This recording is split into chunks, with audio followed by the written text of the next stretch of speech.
Hello friend, very good morning. So ఇవాళ చాలా మంచి ఎడిటోరియల్ అండి. నేషనల్ అసెట్ మానిటైజేషన్ ప్లాన్ కి సంబంధించిన డీటెయిల్డ్ ఎడిటోరియల్ ఈరోజు మనకు వచ్చింది. నేను ఇంచ్ బై ఇంచ్ డీటెయిల్డ్ గా ఎక్స్ప్లెయిన్ చేస్తాను.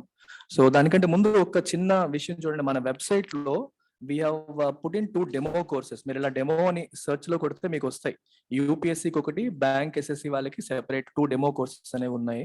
ఎవరైతే ఇన్స్టిట్యూట్ లో ఇంకా జాయిన్ కాలేదో, జాయిన్ అవ్వాలి అనే ఆలోచనలో ఉన్నారో, లేకపోతే ఇన్స్టిట్యూట్ లో క్లాసులు ఎలా ఉంటాయి, లేకపోతే యాప్ ఎలా ఫంక్షన్ అవుతుందని తెలుసుకోవాలనుకునే వాళ్ళు you can click on this demo. ఈ డెమో కోర్స్ పైన ఇలా క్లిక్ చేస్తే మీకు వస్తుంది. క్లిక్ చేసేసి నేను ఆల్రెడీ యాడ్ చేసుకున్నాను కాబట్టి నాకు కనిపించట్లేదు, లేకపోతే మీకు యాడ్ అని ఆప్షన్ వస్తుంది. మీరు యాడ్ అని కొట్టేస్తే అది మీకు మై కోర్సెస్ లోకి వచ్చేస్తుంది. ఈ మై కోర్సెస్ లో మీకు ఆ డెమో కోర్స్ వస్తుంది. You can just click on the demo course. So ఇందులో ఆల్రెడీ డిఫరెంట్ సబ్జెక్ట్స్ కి వీడియోస్ ఉన్నాయి. మీరు చూడొచ్చు. హిస్టరీకి, economy, polity, geography, ethics, international relations, environment, governance, science and technology, society. So different subjects కి ఎవరైతే మీకు యాక్చువల్ క్లాసెస్ చెప్తారో ఆ క్లాసెస్ చెప్పే ఫ్యాకల్టీ యొక్క వీడియోస్ మీకు కనిపిస్తాయి. ఇక్కడ సొసైటీ తీసుకోండి, లేకపోతే సైన్స్ అండ్ టెక్నాలజీ తీసుకోండి, అన్ని సబ్జెక్ట్స్ కి కూడా వీడియోస్ పెట్టడం జరిగింది. సో నేను సాయిరామ్ సార్ తో పాటు మనకి నారాయణమూర్తి సారు, ప్రసాద్ సారు, మన అందరి ఫ్యాకల్టీ వీడియోస్ కూడా ఇందులో ఉంటాయి. మీకు మీరు ఒకసారి చెక్ చేసుకోవచ్చు. యాప్ ఎలా ఫంక్షన్ అవుతుందో కూడా మీకు తెలుస్తుంది. అలాగే బ్యాంక్ ఎస్ఎస్సి వాళ్ళు you can click on this. ఈ వీడియోకి వెళ్ళొచ్చు. దీంట్లో కూడా మీకు English, arithmetic, pure maths, reasoning, banking awareness videos కూడా ఇందులో పెట్టాం. ఇవన్నీ కూడా మీరు చక్కగా చూసుకోవచ్చు. ఎలా చెప్తారు ఫ్యాకల్టీ అనేవి ఒక క్లారిటీ వస్తుంది. తర్వాత మీకు ఇంట్రెస్ట్ ఉంటే మీరు జాయిన్ కావచ్చు అనమాట. So this is about this. And అలాగే ఇంగ్లీష్ చాలా మంది నన్ను అడుగుతూ ఉంటారు, ఇంగ్లీష్ కోర్స్ ఇంగ్లీష్ ఇన్ఫినిటీలో జాయిన్ అవుతామని. So you can click English అని కొట్టగానే వస్తుంది ఇంగ్లీష్ ఇన్ఫినిటీ కోర్సు. ఇలా క్లిక్ చేయగానే మీకు యాక్చువల్గా ఫీజు 3000 చూపిస్తుంది. But there is a special offer running on English infinity. మీరు ఇలా యాడ్ టు కార్ట్ కొట్టేసి చెక్అవుట్ కొట్టిన తర్వాత చెక్అవుట్ పేజ్ లో మీకు you have this promo codes. 20 promo codes ఇస్తున్నాం.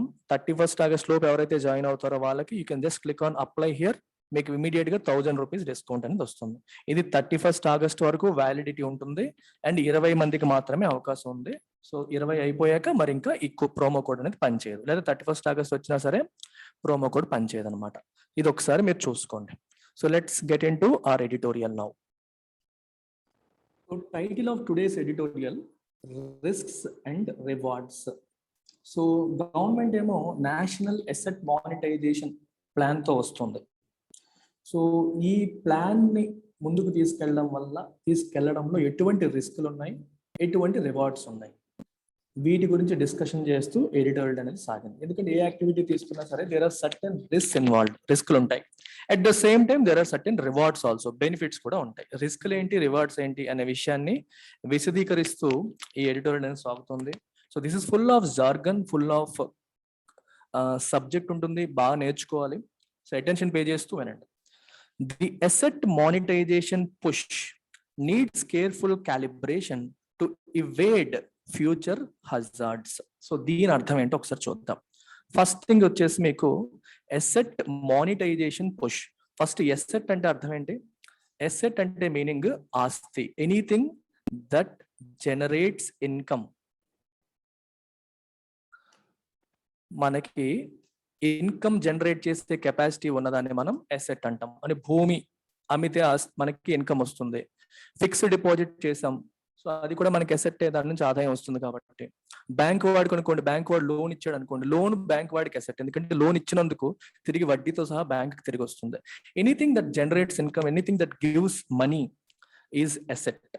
అయితే మీరు ఫర్ ఎగ్జాంపుల్ ఒక ల్యాండ్ తీసుకున్నారు అనుకోండి, మీరు ల్యాండ్ కొన్నారు, ఆ ల్యాండ్ ఏమో 20 ఏళ్ళగా 30 ఏళ్ళగా అమ్మకుండా అలాగే ఉంచేస్తారు. అది ఎసెట్టా అంటే ఎసెట్టే, కానీ దాని నుంచి మనీ వస్తుందా అంటే రావట్లేదు. దాని వాల్యూ పెరుగుతూ ఉండొచ్చు, కానీ ఈ రోజు దాని నుంచి మనీ వస్తుందా, రావట్లా. సో అది కూడా ఎసెట్టే అంటే అది కూడా ఎసెట్టే. విలువ ఉన్న ప్రతిది కూడా ఎసెట్టే. అమ్మితే మనీ వచ్చేది ఎసెట్టే. గోల్డ్ మీ దగ్గర ఉంది, ఎసెట్టే, రైట్? అలాగే మీ దగ్గర ఫర్ ఎగ్జాంపుల్ కొన్ని కంపెనీస్ కి ట్రేడ్ మార్క్స్ ఉంటాయి, అవి కూడా ఎసెట్సే, వాటి వల్ల కూడా బెనిఫిట్స్ ఉన్నాయి. మనకి ఫార్మా కంపెనీస్ కి పేటెంట్స్ ఉంటాయి, అవి కూడా అసెట్సే. వాటిని ఏమంటాం మనం? Soft assets. అవి software type of assets. Intellectual property అంటాం, ఐపి అంటాం, అవి కూడా అసెట్స్ కింద లెక్క. మరి మానిటైజేషన్ అంటే అర్థం ఏంటి? Generating revenue. Monetization is nothing but generating generating revenue out of an asset నుంచి రెవెన్యూని జనరేట్ చేయడానికి మనం ఏమంటాం, మానిటైజేషన్ అంటాం. మీకు ఒక ఎగ్జాంపుల్ చెప్తాను, ఈజీగా అర్థమైపోతుంది. ఇప్పుడు యూట్యూబ్లో మన ఎడిటోరియల్ ఉంది కదా, యూట్యూబ్లో ఎడిటోరియల్ ఉంది. ఎడిటోరియల్ మీద మీకు యాడ్స్ ఏమీ రావట్లేదు. ఎందుకు రావట్లేదు అంటే నేను మానిటైజ్ చేయలేదు కాబట్టి. నాకు ఎప్పుడు యూట్యూబ్ వాడు అడుగుతాడు మానిటైజ్ చేయాలా అని. ఇఫ్ ఐ సే మానిటైజ్ అంటే దీని నుంచి కూడా నేను రెవెన్యూ జనరేట్ చేయొచ్చు. ఏ రకంగా, మీరు వాచ్ చేస్తున్నప్పుడు మీకు యాడ్స్ వస్తాయి. ఆ యాడ్స్ వచ్చినప్పుడు మీరు క్లిక్ చేసినా ఏం చేసినా సరే నాకు కూడా ఎక్కువ మంది వాచ్ చేసేసరికి నాకు యూట్యూబ్ వాడు మనీ పంపిస్తాడు. దాన్ని మానిటైజేషన్ అంటాం. అంటే I'm generating revenue out of this asset. ఇది ఎటువంటి అసెట్? Educational asset. నా వీడియో కూడా నాకు అసెట్టే, ఈ వీడియో కూడా నాకు అసెట్టే కదా, దీని నుంచే కదా నాకు రెవెన్యూ జనరేట్ చేసే అవకాశం వస్తుంది. సో ఈ అసెట్ నేను మానిటైజ్ చేసుకోవడం, దీన్ని మనం ఏమంటాం, మానిటైజ్ చేయడం అంటాం. లేదా నా దగ్గర ఆస్తి ఉంది, నా దగ్గర ఉన్న ల్యాండ్ని లీజ్కి ఇచ్చాను అనుకోండి. లీజ్కి ఇచ్చినప్పుడు ఏమవుతుంది, నేను అమ్మట్లా, లీజ్కి ఇచ్చేసాను. సో నా దగ్గర లీజ్ తీసుకున్నవాడు నాకు ఇస్తాడు, మనీ ఇస్తాడు. ఇన్ని సంవత్సరాలకి లీజ్ తీసుకున్నా కూడా మనీ ఇస్తాడు. So it is generating revenue. రెంట్కి ఇచ్చాను, again it is generating revenue. So ఈ ఆస్పెక్ట్స్ లో ఏం జరుగుతుంది, ఐఎమ్ మానిటైజింగ్. నా దగ్గర ఒక ఫ్లాట్ పడి ఉంది, దాన్ని రెంట్కి ఇచ్చేసాను. So I'm monetizing it, I'm generating revenue out of it. So monetization is nothing but generating revenue out of assets is called monetization. Government ఇప్పుడు ఏం ప్లాన్ చేస్తుంది, అసెట్ మానిటైజేషన్ ప్లాన్ లో ఉంది. గవర్నమెంట్ పరంగా అసెట్స్ ఏంటి, రైల్వే స్టేషన్లు అసెట్సే, పోర్ట్లు అసెట్లే, ఎయిర్పోర్ట్లు అసెట్లే, ల్యాండ్లు అసెట్లే, రోడ్లు assets, అవన్నీ కూడా గవర్నమెంట్ ప్రభుత్వానికి చెందిన అసెట్స్. ఈ అసెట్స్ ని మానిటైజ్ చేయడం అంటే వాటి ద్వారా రెవెన్యూ తీసుకొచ్చే ప్రయత్నం చేయడం, అది గవర్నమెంట్ చేయాలనుకుంటున్న ప్లాన్. ఈ ప్లాన్ అనేది this needs careful calibration. Calibration అంటే క్యాలిక్యులేషన్. అరే అసెట్ మానిటైజ్ చేస్తున్న అర్థం ఏంటి, నువ్వు ఇంకొకటికి ఇస్తేనే కదా నీకు డబ్బులు ఇస్తాడు. ఒక ఎయిర్పోర్ట్ ఉంది, ఎయిర్పోర్ట్ గవర్నమెంట్ అధీనంలో ఉన్నది, అది ఒక ప్రైవేట్ సెక్టర్ వాళ్ళ చేతిలోకి మీరు ఇచ్చారనుకోండి, ఒక 10 సంవత్సరాలు మీరు మెయింటైన్ చేయండి అని ఇస్తేనే కదా అటు నుంచి మీకు రెవెన్యూ వస్తుంది. వాడికి ఏదైనా ఉపయోగం ఉంటే, వాడికి 100 రూపాయలు వస్తే నీకు 50 రూపాయలు ఇస్తాడు, వాడికే రాకపోతే నీకేం ఇవ్వలేడు. ఆ 100 రూపాయలు వాడికి రావాలంటే మీరు కంట్రోల్ వాళ్ళకి ఇవ్వాలి. వాళ్ళకి మీరు కంట్రోల్ ఇస్తేనే కదా వాళ్ళు సంపాదించుకుంటారు. వాళ్ళు సంపాదించుకుంటా దాంట్లో కొంత మనకి ఇస్తారు. సో దీంట్లో ప్లస్లు ఉంటాయి, మైనస్లు ఉంటాయి. ఎందుకంటే గవర్నమెంట్ అల్టిమేట్ గా గవర్నమెంట్ దేనికోసం ఉంది, government is for welfare of people. Government objective ఏమో వెల్ఫేర్, ప్రైవేట్ వాళ్ళ ఆబ్జెక్టివ్ ఏమో profit. The moment you give a government asset to a private company, వాళ్ళు ప్రజలకి మంచి సేవ అందించాలి అని ఒక్కటే పెట్టుకోరు. మంచి సర్వీసెస్ అందించడం కంటే ముందు వాళ్ళు ప్రాఫిట్ ఓరియంటేషన్తో ఉంటారు. నాకు ఎంత వర్కౌట్ అవుతుంది, నేను ఎంత ఖర్చు పెడుతున్నాను, నాకు ఎంత వర్కౌట్ అవుతుంది అనే ఆలోచనతో ప్రైవేట్ ఇన్స్టిట్యూషన్స్ ఉంటాయి. సో ఈ రెండింటిని బ్యాలెన్స్ చేసుకోవడం అనేది పెద్ద ప్రాబ్లం అవుతుంది. ఇదే క్యాలిక్యులేషన్. మీకు ఒక ఎగ్జాంపుల్ చెప్తాను. ఒక మెట్రో ప్రాజెక్ట్ తీసుకోండి, ఎల్ఎన్టీ మెట్రో ఉంది హైదరాబాద్ లో. పబ్లిక్ ప్రైవేట్ పార్ట్నర్షిప్ మోడల్ అని చెప్పి గవర్నమెంట్ ఏమో ల్యాండ్ ప్రొవైడ్ చేసి దానికి అవసరమైన క్లియరెన్స్ అన్ని ఇచ్చి మిగిలిన ఇన్వెస్ట్మెంట్ ఏమో వాళ్ళతో పెట్టించి చేశారనుకోండి. సో తర్వాత వాళ్ళు టికెట్లు తక్కువ పెడతారా, మెట్రో వాళ్ళు ఎల్ఎన్టీ మెట్రోకి వెళ్ళినప్పుడు వాళ్ళు తక్కువ పెట్టరు, ఎక్కువే పెడతారు. ఎందుకంటే వాళ్ళకి ఎంత పెడితే వర్కౌట్ అవుతుందో అంత పెడతారు. ప్రజలకు తక్కువ ధరకు అందించాలని గవర్నమెంట్ ఇంటెన్షన్ ఉన్నప్పటికీ government will not have a complete say in it. Government కి పూర్తి స్థాయి అధికారం అనేది ఉండదు. ఎందుకంటే వాళ్ళు డబ్బులు పెట్టారు కదా, డబ్బులు పెట్టేవాడు ఆబ్వియస్ గా he will expect some amount of control over the project. అదే క్యాలిక్యులేట్ చేసుకోవాలి. అంటే వాళ్ళకి ఎంత ఇవ్వాలి, వెల్ఫేర్ కి దీనికి మధ్యలో బ్యాలెన్స్ చేసుకోవడం, ఇవన్నిటిని దృష్టిలో పెట్టుకుని గవర్నమెంట్ అడుగు ముందుకు వెయ్యాలి. ఎందుకంటే టు ఎవేడ్ అంటే అవాయిడ్ ఫ్యూచర్ హజార్డ్స్. హజార్డ్ అంటే రిస్క్. భవిష్యత్తులో ఎటువంటి రిస్కులు, ప్రాబ్లమ్స్, ఇష్యూస్ రాకుండా ఉండడానికి, వాటిని అవాయిడ్ చేయడానికి, వాటి నుంచి తప్పించుకోవడానికి ఈ రోజే మనం కాంట్రాక్ట్ లోకి వెళ్తే జాగ్రత్త పడుతూ జాగ్రత్తగా వెళ్ళాలి అని అర్థం. మొత్తం ఎడిటోరియల్ లైన్ బై లైన్ చూసిన తర్వాత మీకు ఉన్న చిన్న చిన్న డౌట్స్ ఏమన్నా ఉన్నా అవి కూడా క్లియర్ అయిపోతాయి. సో ఫుల్ అటెన్షన్ పే చేయండి. Following through on the budgets plan to monetize public assets in order to fund the fresh capital expenditure on infrastructure, the government has released an exhaustive list of projects and facilities to be offered to private investors over the next 4 years. Budget లోనే government clear గా చెప్పేసింది, we have decided to monetize public assets. ఎందుకోసం అంట, to fund fresh capital expenditure on infrastructure. So try to understand this. దీన్ని అర్థం చేసుకునే ప్రయత్నం చేయండి, క్లారిటీ వస్తుంది. ఇక్కడ కొన్ని పదాలు మనం చూసాం. ఒకటి ఏంటంటే క్యాపిటల్ ఎక్స్పెండిచర్. గవర్నమెంట్ ఇక్కడ క్యాపిటల్ ఎక్స్పెండిచర్ అనే పదం వాడింది. క్యాపిటల్ ఎక్స్పెండిచర్ అనే పదం ఎప్పుడైతే వచ్చిందో which means money flows out of government చేతుల్లోంచి డబ్బులు ఖర్చు అవుతున్నాయి అని అర్థం. గవర్నమెంట్ అకౌంట్ లోంచి ఖర్చు అవుతుంది కాబట్టి ఎక్స్పెండిచర్. గవర్నమెంట్ అకౌంట్ లోకి డబ్బులు వస్తే అది ఎక్స్పెండిచర్ కాదు, రిసిప్ట్ అవుతుంది. Money going out is expenditure, money coming in is receipt. So expenditure. Capital expenditure అన్నారు అంటే క్యాపిటల్ అనేది దేనికి మీనింగ్ ఇస్తుంది? లాంగ్ టర్మ్ అనే మీనింగ్ ఇస్తుంది మీకు. అంటే గవర్నమెంట్ ఈ డబ్బులతో ఒక రోడ్డు కన్స్ట్రక్ట్ చేసింది అనుకోండి, అది క్యాపిటల్ ఎక్స్పెండిచర్ అవుతుంది. లేదా ఒక బ్రిడ్జ్ కన్స్ట్రక్ట్ చేసింది అనుకోండి, అది క్యాపిటల్ ఎక్స్పెండిచర్ అవుతుంది. So government is creating an asset. ఈ డబ్బుతో ఒక అసెట్ ని క్రియేట్ చేస్తే దాన్ని ఏమంటాం? క్యాపిటల్ ఎక్స్పెండిచర్ అని చెప్పి అంటాం. ఇక్కడ ఏం రాశారు? ఇక్కడ ఏం రాశారు చూసారా? To fund fresh capital expenditure అంటే ఫ్రెష్ గా గవర్నమెంట్ ఇలాంటి ప్రాజెక్ట్స్ చేపట్టాలనుకుంటే దానికి అవసరమైన ఫండింగ్, ఈ డబ్బుల కోసం గవర్నమెంట్ ఏం చేస్తుంది? అసెట్ మానిటైజేషన్ చేయాలనుకుంటోంది. అసెట్ మానిటైజేషన్ అంటే ఇక్కడ అర్థం ఏమిటి? ఆల్రెడీ ఉన్న అసెట్స్, ఇవి ఫ్రెష్ అసెట్స్, కొత్తగా కట్టాలనుకున్న, కన్స్ట్రక్ట్ చేయాలనుకున్న రోడ్లు, బ్రిడ్జ్లు, లేకపోతే వాటర్ వేస్, ఎయిర్పోర్ట్లు, రైల్వే స్టేషన్లు, ఏవైనా సరే ఇవన్నీ కూడా అసెట్స్ కింద లెక్క. ఇవి కాకుండా వీటికి అవసరమైన ఫండింగ్ ని ఎలా తీసుకురావాలనుకుంటుంది గవర్నమెంట్? Via asset monetisation. ఏ రకంగా అంటే ఆల్రెడీ ఒక అసెట్ ఉంది గవర్నమెంట్ కి, ల్యాండ్ ఉందనుకోండి, ఖాళీగా ఒక ల్యాండ్ పడి ఉందనుకోండి గవర్నమెంట్ది. ఈ ల్యాండ్ కాస్త ఒక ప్రైవేట్ కంపెనీకి ఒక 60 years కి లీజ్కి ఇచ్చేసారు అనుకోండి. 60 years కి లీజ్, 60 సంవత్సరాలు మీరు ఈ ల్యాండ్ వాడుకోండి అని. ఖాళీగా ల్యాండ్ పడి ఉండే బదులు ఎవరికైనా ఇస్తే ఉపయోగపడుతుంది కదా అని గవర్నమెంట్ ఉద్దేశం. సో ఈ ప్రైవేట్ కంపెనీ వాడు ఈ ల్యాండ్ని వాడుకున్నందుకు గవర్నమెంట్ కి మనీ పే చేస్తాడు. సో ఈ రకంగా అనమాట ఆల్రెడీ ఉన్న ఎగ్జిస్టింగ్ అసెట్స్ ని మానిటైజ్ చేయడంలో రకరకాల మార్గాలు ఉంటాయి. అవుట్ రైట్ గా అమ్మేయడం ఒక పద్ధతి, దాన్ని డిస్ఇన్వెస్ట్మెంట్ అంటాం. డిస్ఇన్వెస్ట్మెంట్, ఈ పదం కూడా మీరు వినుంటారు. గవర్నమెంట్ తన షేర్స్ ని పూర్తిగా అమ్మేయడం, అసెట్స్ ని పూర్తిగా అమ్మేయడం, కంప్లీట్ గా ప్రైవేటైజ్ చేయడం, దాన్ని డిస్ఇన్వెస్ట్మెంట్ అంటాం. Monetization slightly different. అంటే ఇది కూడా ఒక రకంగా ప్రైవేట్ పరం చేయడమే, కానీ పూర్తి స్థాయిలో అమ్మేయడం కాకుండా, పూర్తిగా డిస్ఇన్వెస్ట్మెంట్ లాగా అమ్మేయకుండా లీజ్కి ఇవ్వడం కానీ, కాంట్రాక్ట్కి ఇవ్వడం కానీ, టెంపరీగా వాళ్ళకి కంట్రోల్ చేయడానికి అవకాశం ఇవ్వడం కానీ, దాన్ని మనం మానిటైజేషన్ అంటాం. ఇలా మానిటైజేషన్ చేసి దాని ద్వారా వచ్చిన డబ్బులతో ఫ్రెష్ క్యాపిటల్ ఎక్స్పెండిచర్, ఇంకా ఏమైనా కొత్తగా బ్రిడ్జ్లు ఇవి కట్టడానికి ఈ డబ్బులను ఉపయోగిస్తాము అనేది గవర్నమెంట్ యొక్క ఉద్దేశం. అదే ఇక్కడ రాశారు. I hope you have got it. అయితే గవర్నమెంట్ ఏం చెప్పింది? It has released an exhaustive list of projects. A projects ని, ఫెసిలిటీస్ ని మేము మానిటైజ్ చేయాలనుకుంటున్నాం అని చెప్పి ఫుల్ లిస్ట్ ని గవర్నమెంట్ రిలీజ్ చేసింది. నెక్స్ట్ 4 years లో ఏ ప్రాజెక్ట్స్ ని ప్రైవేట్ వాళ్ళకి ధారాదత్తం, అంటే పూర్తిగా అమ్మేయడం కాదు, మానిటైజ్ చేయండి, లీజ్ కాంట్రాక్ట్ కానీ వేరే రకంగా కానీ వాళ్ళ చేతిలో పెట్టి వాళ్ళ దగ్గర డబ్బులు తీసుకొని చేద్దామని అనుకుంటుందో, ప్రైవేట్ ఇన్వెస్టర్స్కి ఏవేవైతే ఇవ్వాలనుకుంటుందో ఆ లిస్ట్ ని రిలీజ్ చేసింది. ఓకేనా? ఇది కదా. ఫాలోయింగ్ త్రూ అంటే బడ్జెట్ లో ఏ మాట చెప్పారో దానికి ఫాలో అప్ కింద ఈ రోజు యాక్షన్ తీసుకొచ్చారు అని అర్థం. అయితే what distinguishes it from the new public sector disinvestment policy is that a change of ownership is not envisaged. ఇందాక అదే చెప్పాను మీకు 2 things. డిస్ఇన్వెస్ట్మెంట్ ఒక వైపు ఏమో వీఆర్ టాకింగ్ అబౌట్ డిస్ఇన్వెస్ట్మెంట్, ఇంకో వైపు ఏమో మానిటైజేషన్.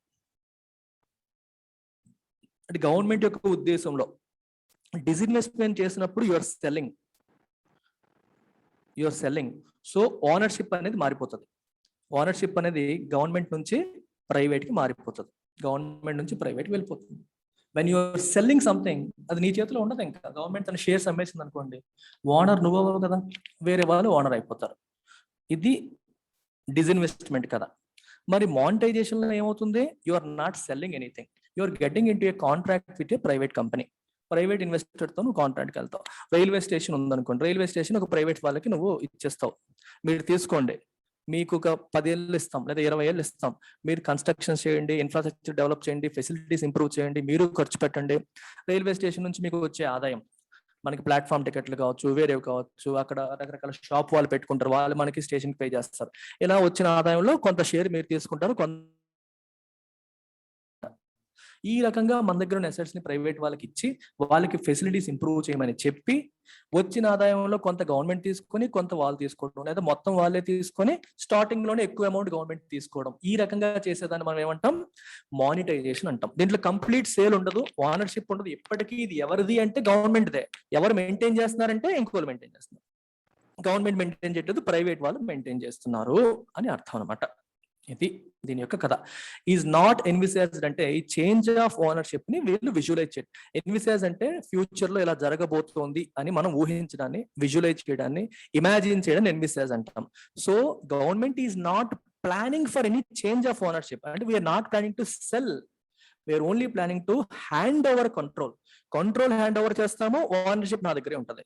ఒరిజినల్ ఓనర్ అంటే నేనే, కానీ కాంట్రాక్ట్ చేసేసుకుని మీరు వాడుకోండి, కొనాలని ఇస్తాను. అలా ఇచ్చినందుకు నేను డబ్బులు తీసుకుంటాను. ఇది మానిటైజేషన్ యొక్క కథ. అంటే అలాగే పడుంటాయి అసెట్స్, ఖాళీగా ఉండడం వల్ల ఎవరికి ఉపయోగం లేదు. ప్రైవేట్ వాళ్ళకి ఇస్తే వాళ్ళు ఇంకా డెవలప్, కొంచెం ల్యాండ్స్ చూడండి, కొన్ని ప్లేసెస్ లో ల్యాండ్స్, గవర్నమెంట్ ల్యాండ్స్ ఉంటాయి, నిరుపయోగంగా పడుంటాయి. అలా వదిలేసే బదులు ప్రైవేట్ వాళ్ళకి ఇస్తే వాళ్ళు డెవలప్ చేసుకుంటారు, వాళ్ళు దాని నుంచి ఏదైనా ఆ ఇన్కమ్ జనరేట్ చేస్తారు, గవర్నమెంట్ కూడా ఆదాయం వస్తుంది. అలాగని పూర్తిగా వాళ్ళకి అమ్మేస్తున్నామంటే అమ్మట్లేదు. ఇది గవర్నమెంట్ యొక్క ఉద్దేశం. The government estimates that these assets, ఏంటి assets? Airports, coal mines, highway stretches, even urban tracts అంటే area of land, stadia, hotels అన్ని కూడా, గవర్నమెంట్ హోటల్స్, స్టేడియంస్, ట్రాక్ట్స్, ఇవన్నీ కూడా వీటి నుంచి ఏం ఎక్స్పెక్ట్ చేస్తుంది? To fetch around 5.96 lakh crore through structured leasing and securitisation transactions. వీటిని లీజ్ చేయడం ద్వారా, వీటిని అసెట్స్ కింద మార్చడం ద్వారా గవర్నమెంట్ 5.96 అంటే 6 లక్షల కోట్లు ఎక్స్పెక్ట్ చేస్తోంది. 6 లక్షల కోట్లు దీని ద్వారా గవర్నమెంట్ ఎక్స్పెక్ట్ చేస్తుంది. By not completely selling it, అమ్మకుండా, చేంజ్ ఆఫ్ ఓనర్షిప్ లేకుండానే 6 లక్షల కోట్లు వీటి నుంచి గవర్నమెంట్ ఆఫ్ ఇండియా ఎక్స్పెక్ట్ చేస్తుంది. This in turn could help fund the national infrastructure pipeline with new projects worth 100 lakh crore. Although the government has said fiscal constraints are not the trigger for this plan. So ఈ 6 లక్షల కోట్లు దేనికి ఉపయోగపడతాయి? National infrastructure pipe line government plan చేస్తుంది. దేశవ్యాప్తంగా రోడ్లు, water ways, air వేస్, airports, ఇలా రకరకాల కన్స్ట్రక్ట్ చేసే ప్లాన్ ఉంది. 100 లక్షల కోట్లు, 100 lakh crore వర్త్ ప్రాజెక్ట్స్ ని మనం నేషనల్ ఇన్ఫ్రాస్ట్రక్చర్ పైప్ లైన్ అని చెప్తున్నాం. దానికి అంత డబ్బు గవర్నమెంట్ ఎక్కడ తీసుకొస్తుంది? వీటి ద్వారా కూడా కొంత డబ్బు, ఈ 6 లక్షల కోట్లు కూడా దానికి ఉపయోగించే అవకాశం ఉంది. కానీ గవర్నమెంట్ అంటుంది ఫిస్కల్ కన్స్టెంట్, మనకి ఇబ్బందులు ఏమీ లేవు, దాని వల్ల మేము ఇలా చేయట్లేదని అంటుంది. బయటికి ఏముంటుంది గవర్నమెంట్? మనకి ఆర్థిక పరమైన కన్స్ట్రెంట్స్ అంటే ఇబ్బంది, అడ్డంకులు ఏమైనా ఉండడం వల్ల అమ్ముతున్నారా అంటే, ఈ మానిటైజేషన్ చేస్తున్నారంటే అలా ఏం కాదు, అవి వేస్ట్ గా పడున్నాయి, ఎఫిషియెంట్ గా చేయడం కోసం చేస్తున్నాము అంటుంది. As finance minister Nirmala Sitharaman has emphasized, Nirmala Sitharaman గారు నొక్కి చెప్పారు, ఎంఫసైజ్ చేయడం, నొక్కి చెప్పడం. ఏమని చెప్పారు? These assets are the land there in will not be sold, అదే చెప్తాను, అవి అమ్మబడవు. But private players will be asked to pay for operation and management rights and expected to modernize assets that are either languishing or are simply underutilized. ఇందాక మీకు చెప్పినట్టే ఈ assets ని మేము అమ్మబోము, కాకపోతే ఏ ప్రైవేట్ ఇన్వెస్టర్స్ కి ఏవైతే ఇస్తున్నామో వాళ్ళని ఏమడుగుతాం? To pay for operation and management rights. వీటిని ఆపరేట్ చేయడానికి, మేనేజ్మెంట్ చేయడానికి రైట్స్ అనేవి వాళ్ళకి ఇస్తున్నాం, హక్కులు వాళ్ళకి ఇస్తున్నాం. ఇవి ఇచ్చినందుకు దే హ్యావ్ టు పే. ఇందాకే మీకు చెప్పాను, ఒక రైల్వే స్టేషన్ ఉంది, రైల్వే స్టేషన్ మీరు మేనేజ్ చేయండి, ఆపరేట్ చేయండి 10 ఏళ్ళకి అని చెప్పి గవర్నమెంట్ ఇచ్చేసింది అనుకోండి. మరి రైల్వే స్టేషన్ యొక్క ఫెసిలిటీస్ వాళ్ళు ఇంప్రూవ్ చేయడానికి ప్రయత్నం చేయాలి. రైల్వే స్టేషన్ లో ఎవరైతే షాపులు రన్ చేసుకుంటారో వాళ్ళందరూ గవర్నమెంట్ కి పే చేయకుండా ఆపరేట్ చేసుకున్న ప్రైవేట్ కంపెనీకి పే చేస్తారు. ప్లాట్ఫామ్ టికెట్ల మీద వచ్చేవి, రైల్వే స్టేషన్ నుంచి వచ్చే ఆదాయం అంతా వాళ్ళకి వెళ్తుంది. మరి ఇదంతా వాళ్ళకి ఇచ్చినందుకు మరి గవర్నమెంట్ డబ్బులు ఇవ్వాలిగా. So they have to pay.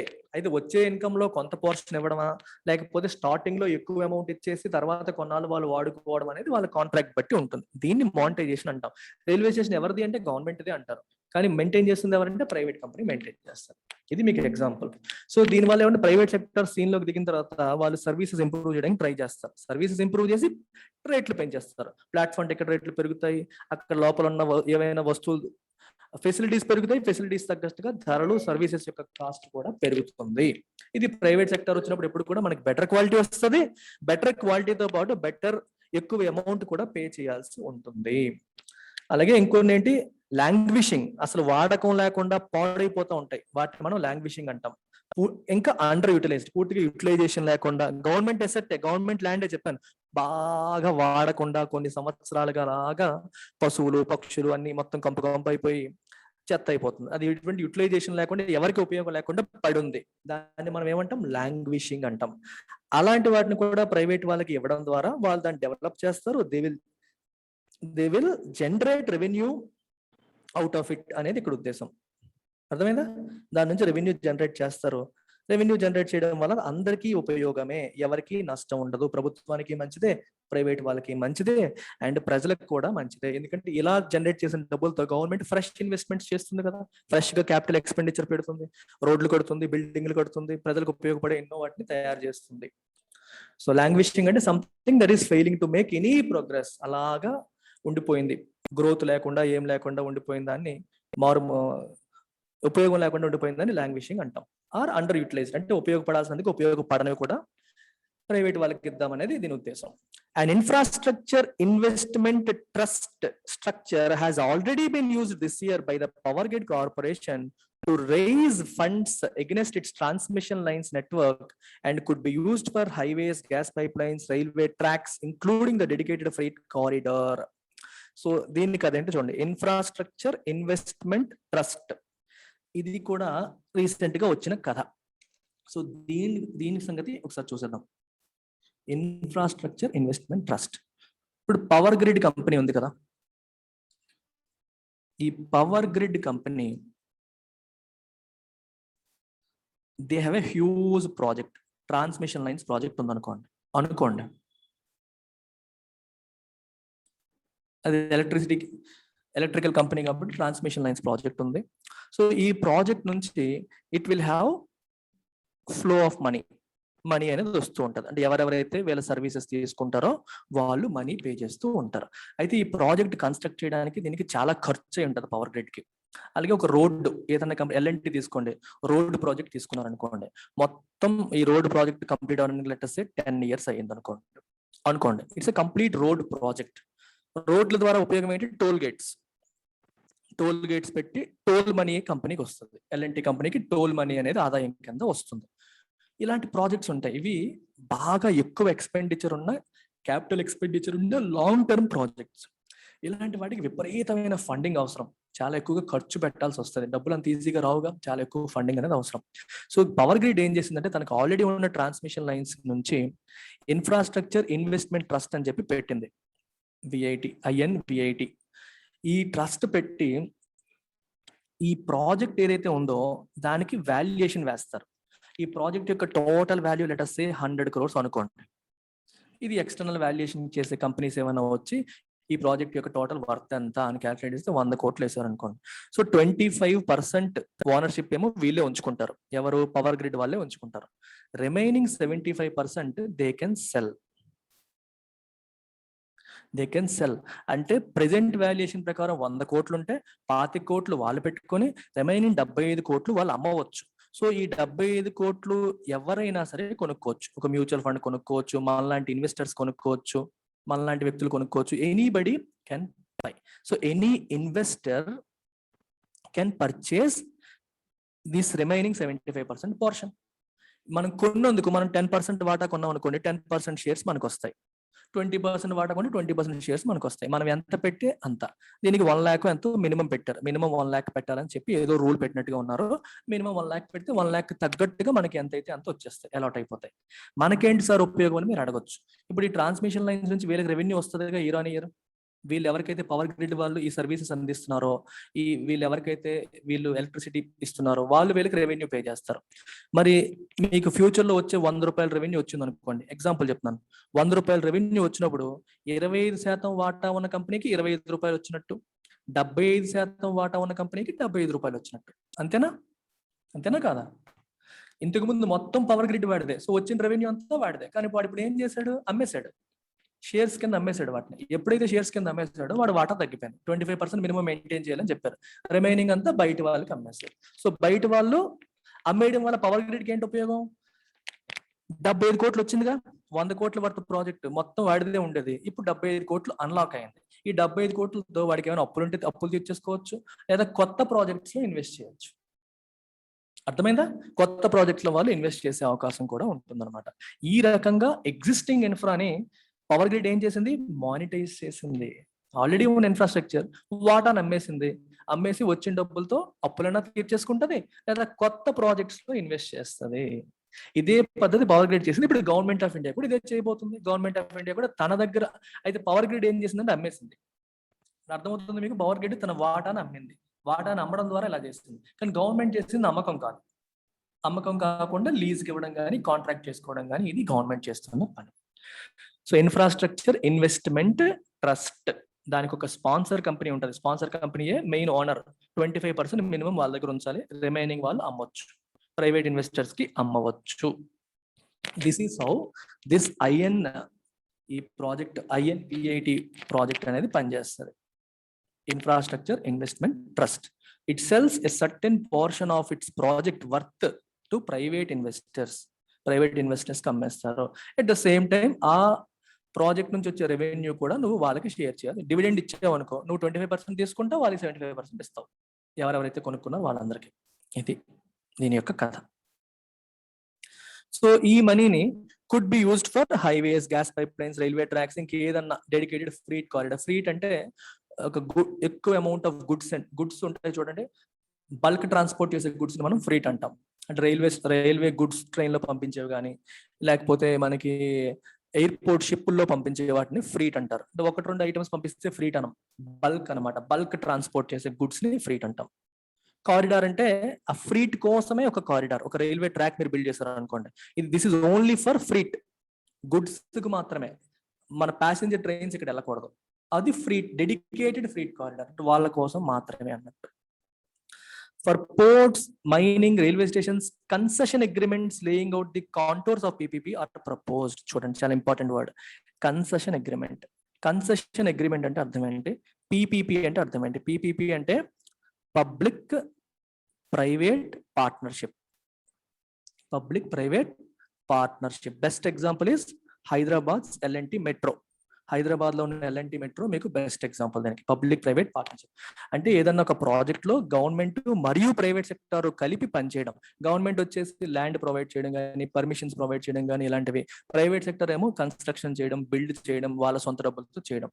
వచ్చే రెవెన్యూలో ఇద్దరు షేర్ చేసుకుంటూ ఉంటారు. దీన్ని పబ్లిక్ ప్రైవేట్ పార్ట్నర్షిప్ మోడల్ అంటాం. దీంట్లో కన్సెషన్ అగ్రిమెంట్ అనే పదం ఇక్కడ వాడారు. కన్సెషన్ అగ్రిమెంట్ అంటే, కన్సెషన్ మనకి తెలిసిన మీనింగ్ పెట్టకండి. మామూలుగా కన్సెషన్ అంటే అర్థం ఏంటి? మీరు ఫీజు కన్సెషన్ ఇవ్వండి సార్ అని నన్ను అడుగుతారు ఎవరైనా స్టూడెంట్స్ వచ్చినప్పుడు. తగ్గించండి అంటే కట్టాల్సిన దాంట్లో కొంచెం తగ్గించడం. పనిష్మెంట్ లో కన్సెషన్ ఇచ్చారు అంటే 4 కొరడా దెబ్బలు మానేసి 4 కొరడా దెబ్బలు పనిష్మెంట్ అనుకోండి, ఒక 2 తగ్గించారు అనుకోండి, 50% కన్సెషన్ ఇచ్చినట్టు. అది ఒక మీనింగ్. ఇంకొక మీనింగ్ ఇంటర్నేషనల్ రిలేషన్స్ లో ఇంకో మీనింగ్ ఉంటుంది. కన్సెషన్ అనే పదానికి 3 మీనింగ్స్ వస్తున్నాయి. మామూలుగా ఫీజు కానీ, మనం కట్టాల్సిన దాంట్లో కానీ, మనం చేయాల్సిన దాంట్లో కానీ తగ్గితే కన్సెషన్ అంటాం. రెండవది, ఇంటర్నేషనల్ రిలేషన్స్ లో ఒక కంట్రీ ఇంకో కంట్రీకి కొన్ని కండిషన్స్ పెట్టింది అనుకోండి. ఫర్ ఎగ్జాంపుల్ అమెరికా లాంటి కంట్రీ, లెట్ us సే ఇరాన్, ఒక చిన్న కంట్రీ తీసుకుందాం, బంగ్లాదేశ్ తీసుకుందాం. బంగ్లాదేశ్ కి ఒక రిక్వెస్ట్ పెట్టింది, మీరు మీ బార్డర్ దగ్గర బలానా రకంగా మీరు బిహేవ్ చేయండి, లేకపోతే మాతో ఇలాంటి ట్రేడ్ చేయండి అని ఏదో వీళ్ళు పెట్టారు, కండిషన్స్ పెట్టారు. అమెరికా పెట్టిన కండిషన్స్ కి బంగ్లాదేశ్ ఒప్పుకుంది అనుకోండి. ఒప్పుకున్నందుకు సరే, మేము పెట్టిన కండిషన్స్ అన్నిటికీ మీరు ఒప్పుకున్నారు కాబట్టి we're giving you additional benefits. అంటే మీకు బంగ్లాదేశ్ నుంచి మేమైనా ఇంపోర్ట్ చేస్తే దాని మీద టారిఫ్ వేయము, ట్యాక్స్ వేయము, సుంకం వేయము, లేకపోతే మీకు మేము ఎక్స్ట్రా ఒక 50,000 కోట్లు ఫండింగ్ ఇస్తాము ఇన్ఫ్రాస్ట్రక్చర్ డెవలప్ చేయడానికి. ఇలా ఏదైనా చేసింది అనుకోండి, దాన్ని కన్సెషన్ అంటాం. ఇంటర్నేషనల్ రిలేషన్స్ లో కన్సెషన్ అంటే అర్థం ఏంటి? ఒక benefit, additional benefit that is given by one country or one organization to the other because the other country is complying. మీరు చెప్పిన రూల్స్ రెగ్యులేషన్స్ ని ఫాలో అవుతున్నందుకు మీరు ఇచ్చే అడిషనల్ బెనిఫిట్ ని కన్సెషన్ అంటాం. అడిషనల్ బెనిఫిట్ ఏమంటాం మనం? కన్సెషన్ అని చెప్పి అంటాం. దీనికి exact opposite word international relations లో తీసుకుంటే శాంక్షన్స్. అంటే ఒక అగ్రిమెంట్ ఫాలో అవ్వనందుకు, ఒక రూల్ ఫాలో అవ్వనందుకు ఇచ్చే పనిష్మెంట్ శాంక్షన్, ఫాలో అయినందుకు ఇచ్చే బెనిఫిట్ కన్సెషన్. కానీ ఆ మీనింగ్ కూడా ఇక్కడ ఫిట్ కావట్లేదు. ఇక్కడ కన్సెషన్ అగ్రిమెంట్ అంటే ఫీజు తగ్గించడం అనే మీనింగ్ రావట్లేదు, అడిషనల్ బెనిఫిట్ అనే మీనింగ్ రావట్లేదు. Concession agreement is nothing but an agreement between government and private sector. ఎన్ని సంవత్సరాలకి? ఒక 50 సంవత్సరాలకి, 50 years పీరియడ్ చెప్పారనుకోండి. గవర్నమెంట్ యొక్క ఎసెట్, లేకపోతే ఇది ఒక స్టేడియం అనుకోండి, గవర్నమెంట్ యొక్క స్టేడియం. ఈ స్టేడియంని నేను ప్రైవేట్ కంపెనీకి ఇచ్చేస్తాను. గవర్నమెంట్ ప్రైవేట్ కంపెనీకి ఇచ్చేసింది. ఎన్ని సంవత్సరాలకి ఇచ్చాను, టర్మ్స్ ఏంటి, కండిషన్స్ ఏంటి, ఎంత ఆదాయం వస్తుంది, మాకెంత ఇస్తారు, 50-50యా, 60-40యా, 70-30యా, మీరు మాకు ఎంత పే చేస్తారు, ఇప్పుడు ఎంత పే చేస్తారు, తర్వాత ఎంత పే చేస్తారు, మీరు ఏమైనా ఇన్ఫ్రాస్ట్రక్చర్ దాంట్లో బిల్డ్ చేస్తారా, చైర్లు వేస్తారా, లేకపోతే ఇంకేమైనా రూఫ్ కన్స్ట్రక్ట్ చేస్తారా, ఇవన్నీ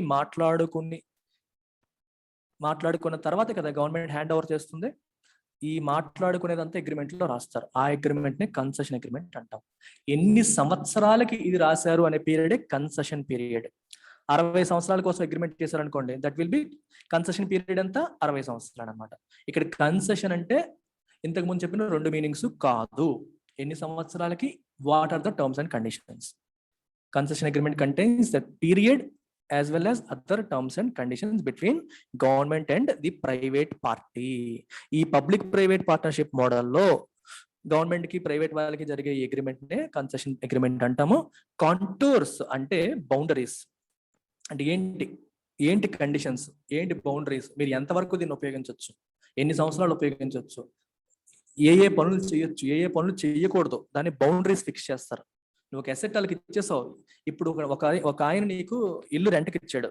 ఇల్లు రెంట్కి ఇచ్చినప్పుడు there will be some contours. వాడు అంటాడు, గోడ మీద మీరు మేకులు కొట్టకూడదు, పెయింటింగ్ మీద చెడగొట్టకూడదు, ఇవి చేయకూడదు, అవి చేయకూడదు. అవన్నీ ఏంటి? They are restrictions upon you. He's only giving his own building to you temporarily. Permanent గా మీకు ఇవ్వట్లా, టెంపరీగా ఇస్తున్నాడు. ఆ బిల్డింగ్ మీకు టెంపరీగా ఇస్తున్నాడు, రెంట్కి ఇస్తున్నాడు. రెంట్కి ఇచ్చినప్పుడు వాళ్ళు చెప్పిన రెస్ట్రిక్షన్స్ మనం ఫాలో అవ్వాలి. Those are contours. ఇది కూడా అంతే, బౌండరీస్ అన్నమాట, పరిధి అనుకోవచ్చు. వాటిని కూడా ప్రపోజ్. సో ఈ పోర్ట్స్ కి, మైనింగ్ కి, రైల్వే స్టేషన్స్ కి ఈ అగ్రిమెంట్స్ కూడా ప్రపోజ్ చేశారు అని అర్థం. About 88,000 crore is expected from the national monetization pipeline. ఈ సంవత్సరంలోనే 88,000 కోట్లు ఎక్స్పెక్ట్ చేస్తున్నారు. ఈ మానిటైజేషన్ ద్వారా, అమ్మకుండా అగ్రిమెంట్స్ చేసుకోవడం ద్వారా 88,000 కోట్లు వస్తుంది అని చెప్పి గవర్నమెంట్ ఎక్స్పెక్ట్ చేస్తుంది. సో మోస్ట్లీ నాకు అనిపిస్తుంది ఏంటంటే ముందే డబ్బులు తీసేసుకుంటది, దాని మీద వచ్చిన ఆదాయం అంతా వాళ్ళకి వదిలేస్తుంది అని నేను అనుకుంటున్నాను. అది కన్సెషన్ అగ్రిమెంట్ చదివితే కానీ మన క్లారిటీ రాదు. In addition to 1.75 lakh crore already estimated in the budget from the sale of public firms such as Air India and BPCL. ఈ 1.75 lakh crore disinvestment అంటే సేల్. ఎయిర్ ఇండియా మరియు BPCL companies లో government తన వాటాని complete గా అమ్మేయడం ద్వారా 1.75 lakh crores estimate చేశారు. దానికి అడిషనల్ గా 88,000 కోట్లు అమ్మకం లేకుండా కాంట్రాక్ట్ చేయడం ద్వారా, లీజ్ ఇవ్వడం ద్వారా, మెయింటెనెన్స్ ఇవ్వడం ద్వారా ఇంకో 88,000 కోట్లు గవర్నమెంట్ ఎక్స్పెక్ట్ చేస్తుంది. While this government is yet to complete a single PSU sale, the risk of adverse audit paras about valuations and process hangover monetization deals too. చాలా ఇంపార్టెంట్ సెంటెన్స్ అమ్మాయి. Audit పారా, ఇది single sentence కింద చదవాలి. Audit పారా అనేది ఒక single word కింద చదవండి. Audit పారా, అసలు ఆడిట్ అంటే అర్థం ఏంటి? Audit means evaluation. ఆడిట్ అంటే అర్థం ఏంటి? ఎవాల్యుయేషన్. అంటే మీరు గవర్నమెంట్ లో ఎప్పుడైనా సరే, ఏ డిపార్ట్మెంట్ కావచ్చు, ఏ కంపెనీ కావచ్చు, ఏదన్నా కావచ్చు, ట్యాక్స్ పేయర్స్ మనీ, ప్రజలు ట్యాక్స్లు పే చేసి ఇచ్చిన డబ్బులే కదా గవర్నమెంట్కి ఆదాయం. ఇలా వచ్చిన ఆదాయాన్ని గవర్నమెంట్ ఏం చేస్తుంది? డిఫరెంట్ ఫంక్షన్స్ కి, డిఫరెంట్ డిపార్ట్మెంట్స్ కి ఖర్చు పెట్టడానికి ఇస్తుంది. డెవలప్మెంట్ ప్రోగ్రామ్స్ కి, వెల్ఫేర్ ప్రోగ్రామ్స్ కి పే చేసి ఇస్తుంది. వీళ్ళు సరిగ్గా ఖర్చు పెడుతున్నారా లేదా అనేది ఎవరు చెక్ చేస్తారో? ఆడిటర్స్.